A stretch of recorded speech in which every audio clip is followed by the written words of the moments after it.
Chittagong Royals তাদের BPL mission শুরু হবার আগে ভেরি ফার্স্ট ডেতে যে ঘটনা ঘটিয়েছে অবিশ্বাস্য, অকল্পনীয়। ক্রিকেটার, ম্যানেজমেন্ট, বাস মালিক সমিতি এবং বাংলাদেশ ক্রিকেট বোর্ডকে সিলেটে পৌঁছানোর সাথে সাথে তারা বিব্রত করেছে। বাংলাদেশ ক্রিকেট বোর্ড আলটিমেটলি এই মুহূর্তে একটা ভয়াবহ ভেজালের মধ্যে রয়েছে।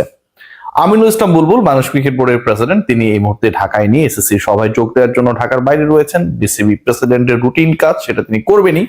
কিন্তু এর মাঝখানে অ্যালেক্স মার্শাল, ভদ্রলোকের নাম আপনারা সবাই জানেন, আইসিসি দুর্নীতি বিরোধী সংস্থার প্রধানের দায়িত্ব পালন করা মার্শাল এই মুহূর্তে বাংলাদেশ ক্রিকেট বোর্ডকে শুদ্ধিকরণের অভিযানে রয়েছে। এবং সবশেষ বিপিএল স্পেশালি যেই ফ্র্যাঞ্চাইজিগুলো কর্মকর্তারা, ক্রিকেটারদেরকে নিয়ে আলোচনা হয়েছে, বিসিবি সেই লিস্ট বানিয়েছে, সেটা নিয়ে তর্ক বিতর্ক অনেক ধরনের অভিমত রয়েছে, যেটা পরের আলোচনা।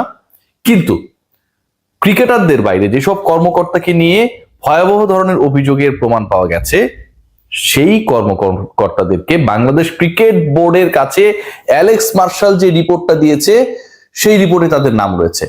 আমিনুল ইসলাম বুলবুল, ইফতেখার রহমান মিঠু, তাদের দুজনের কাছে রিপোর্ট রয়েছে। ইফতেখার রহমান মিঠু সবসময় বলার চেষ্টা করেন যে তিনি এটা ব্যাপারে কোনো কিছু জানেন না।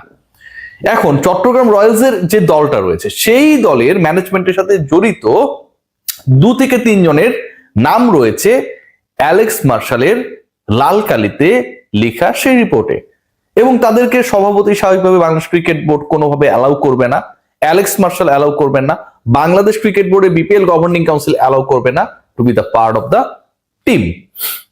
এই ঘটনা যখন ঘটেছে এবং এই ঘটনাটা যখন তাদের মালিক পক্ষকে জানানো হয়েছে, ফ্র্যাঞ্চাইজি ওনারকে জানানো হয়েছে, তারা নাকি বলেছে যে এরা না থাকলে আমরা বিপিএল খেলবো না। This is the latest update. Chattogram রয়্যালসের পক্ষ থেকে এরকম একটা বক্তব্য প্রচ্ছন্নভাবে এসেছে।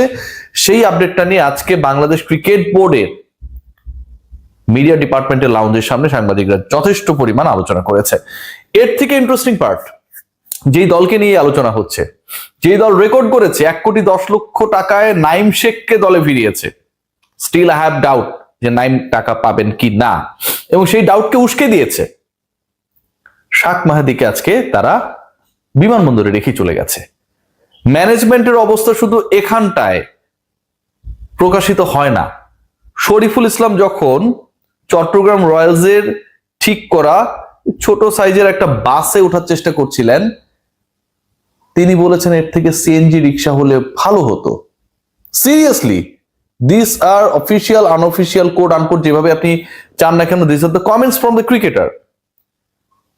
বাসের মধ্যে যখন ক্রিকেটারদেরকে তোলা হয়েছে, ওই ছোট্ট মিনি বাসের মধ্যে তাদের সাথে যেসব গিয়ার্স ছিল, কিট ব্যাগস ছিল, সেগুলো কোথায় নেবে সেটা নিয়ে একটা বিরাট ঝামেলা তৈরি হয়েছিল সিলেট ওসমানী এয়ারপোর্টে।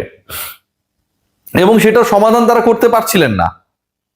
সমাধান তো করতে পারছিলেন না, শাক মাহাদি গাড়িতে ওঠার আগে তাকে এয়ারপোর্টে রেখেই বাস চলে গেছে। তুষার, ইমরান, শাক মাহাদি, শরীফুল প্রত্যেকের বডি ল্যাঙ্গুয়েজে দল নিয়ে ভয়ঙ্কর অস্বস্তি।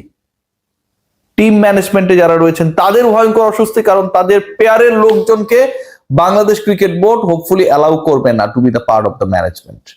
অ্যালেক্স মার্শালের রেড কালিতে কলমে ইঙ্কে লেখা যে ব্যক্তিবর্গ রয়েছে, তারা নাকি মেইন টাকার সাপ্লায়ার হিসেবে কাজটা করতেন, পেয়ার পেমেন্ট থেকে শুরু করে হোটেল বিলস এবং অন্যান্য যেসব রয়েছে। এখন তারা না থাকতে পারলে, তারা ওই পিএমের মধ্যে না থাকতে পারলে, তারা যেখানে ক্রিকেটাররা অবস্থান করবে সেখানটায় না থাকতে পারলে, আমি জানি না কেন তারা টাকা ম্যানেজ করতে পারবেন না। দে আর ইন আ পজিশন যে তারা প্রয়োজনে খেলবে না, এরকম টাইপেরও একটা আলোচনা তাদের মধ্যে হয়েছে। একটা দল একটা প্রপার বাস ভাড়া করে নাই, ক্রিকেটারদেরকে ঢাকা থেকে সিলেটে উড়িয়ে নিয়ে গেছে।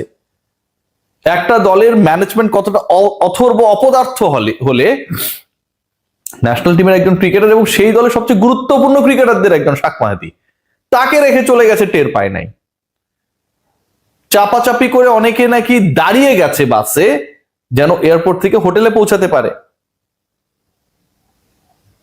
বাংলাদেশ ক্রিকেট বোর্ড সবসময় প্রত্যেকটা বিপিএল এরকম কিছু কিছু দলকে কোথা থেকে যেন হায়ার করে ধরে নিয়ে আসে এবং সেই দলগুলো বাংলাদেশ ক্রিকেট বোর্ডের ইজ্জত, সম্মান, সম্ভ্রম ধুলায় মিশায় দেয়। চট্টগ্রাম রয়্যালস সেই কাজের পথে খুব দারুণভাবে এগিয়ে চলছে। বিশ্বাস করুন আর নাই করুন, বাংলাদেশে ইলেকশন হবে কবে, হবে কি হবে না, এগুলো নিয়ে পাবলিকের অনেক ধরনের কমেন্ট রয়েছে না, কিন্তু এটা নিয়ে কোনো ধরনের ডাউট নেই যে Chittagong Royals is there to make some big blunders again, এবং সেটা শুরু হয়েছে সিলেটে পৌঁছানোর সাথে সাথে। ক্রিকেটারদের কিডব্যাক ক্যারি করার জন্য তাদের কোনো ধরনের ব্যবস্থা নেই, ক্রিকেটারদেরকে রেখে চলে যাচ্ছে, কেউ টের পায় না, পরে আরেকটা গাড়ি এসে শাক মাহাদিকে তুলে নিয়ে গেছে। শাক মাহাদি একটা কমেন্ট করেছিলেন না, তুষার ইমরান পরবর্তীতে বলছে যে শাক যদি ওই কমেন্টটা করে না করতেন তাহলে আমরা হয়তো বুঝতে পারতাম না যে সে যদি ওপেন থাকতো তার প্রাইসটা অনেক হাই হতে পারতো। শাক নাকি সেই কমেন্ট করেছে কারণ নাইম শেখের প্রাইসটা এত হাই, ডিরেক্ট সাইনিং না করলে তার প্রাইসও অনেক বেশি হতে পারতো। সেই কারণে তুষার ভাই, উইথ ডিউ রেসপেক্ট, আপনি তো এই দলের সাথেই আছেন, 2-3 মাস পর নিশ্চয়ই আপনার সাথে আমাদের কথা হবে, এবং নিশ্চয়ই আপনি যেভাবে বলার চেষ্টা করেছিলেন সেই অবস্থান থেকে সরে আসবেন। হাবিবুল বাশার সুমন সবকিছু আজ করতে পেরে, সুমন ভাই কিন্তু চালাক চতুর আছে, ভালো মানুষ, খুবই ভালো মানুষ সুমন ভাই। আসসালামু আলাইকুম। সুমন ভাই এই দলের সাথে শুরুতে মেন্টর হিসেবে যোগ দেওয়ার পর যখন বুঝেছে যে এটার মতি গতি ভালো না, এটার সাথে থাকলে বরং খবর আছে, তিনি যে কাজটা করেছেন সেখান থেকে সরে গেছেন। পরবর্তীতে তুষার ইমরানকে অ্যাড করা, এটা যেমন একটা চমক। নাইম শেখকে 1,10,00,000, নাইম শেখ কোথায় সেটাও একটা প্রশ্ন। এবং নাইম শেখ, আমার ভাই নাইম শেখ এই দলের সাথে আজকে যায় নাই। হয়তো সে আজ করতে পেরেছিল যে বাসে জায়গা না হইতে পারে, বাস তাকে রেখে চলে যেতে পারে, তার কিট ব্যাগে রাখা গিয়ার্স গুলো হারিয়ে যেতে পারে, সো ওর থেকে না যাওয়াটাই ভালো। নাইম শেখ তার স্বব্যবস্থাপনায় সিলেটে পৌঁছাবে। এবং নাইম শেখ, আমার কাছে মনে হয় যে শরীফুলের আজকে যে বক্তব্যটা বা মন্তব্যটা আমরা দেখেছি যে এর থেকে সিএনজি হলে ভালো হইতো, এত ছোট বাস, সেটা উপলব্ধি করে অন্তত হোটেল এবং এয়ারপোর্টের দূরত্বটা কিভাবে কমানো যায় সেই কাজটা তিনি নিজেই করবেন। চট্টগ্রাম রয়্যালসকে নিয়ে শুরু হলো, এই দলটা 10 কোটি টাকার যে ব্যাংক গ্যারান্টি সেটাও দেয় নাই, এবং যেসব ফিনান্সিয়াল ইনস্ট্রুমেন্টস দেয়া হয়েছে, আমার কাছে যে তথ্য রয়েছে, সেই ফিনান্সিয়াল ইনস্ট্রুমেন্টস গুলো সবগুলো হচ্ছে ফিউচারের বিভিন্ন ডেটে দেয়া। এবং এই কাগজগুলো পেয়ে আমার পেয়ারের মিঠু ভাই তিনি খুশি হয়ে গেছেন যে আমরা সবার কাছ থেকে কাগজ নিয়ে রেখেছি। শফিকের কাছ থেকেও কিন্তু অসংখ্য ব্যাংকের অসংখ্য জায়গায় অসংখ্য চেক বাংলাদেশ ক্রিকেট বোর্ড নিয়ে রেখেছিল, রাজশাহীর যিনি মালিক ছিলেন। এন্ড অফ দ্য ডে এতে কোনো ফায়দা হয় না। চট্টগ্রামের ক্ষেত্রে সবচেয়ে বড় ডেঞ্জার জোনে কারা আছে জানেন? শরীফুল, শাক মাহাদিরা। কারণ এই ক্রিকেটাররা ডিরেক্ট সাইনিং, যারা ডিরেক্ট সাইনিং সরাসরি চুক্তিবদ্ধ হয়েছে, তাদের একটা পয়সার গ্যারান্টি কিন্তু বাংলাদেশ ক্রিকেট বোর্ড নেবে না।